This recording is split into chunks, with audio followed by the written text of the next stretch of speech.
Hello mga para, natapos natin yung installation sa Yamaha Aerox 155 version 1 to. Ayan. Ang inabili sa atin sir, ito. Si sir pala from Santa Rosa, Laguna. Yan. Nag-bicycle sa atin. No? Yan.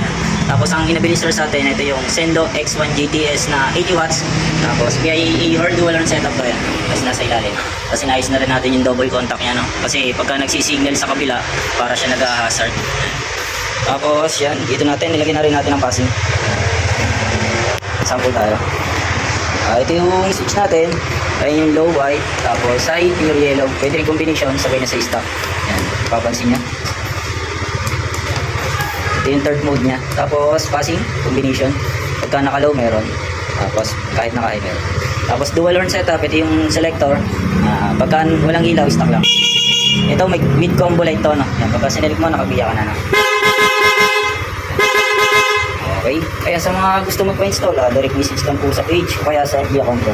Kaya punta kayo dito sa Kapuyaw. Search nyo lang Power Rides Banay-Banay Kapuyaw. Yan. Marami tayong available na Sendo. Okay, yun lang. Thank you and bye.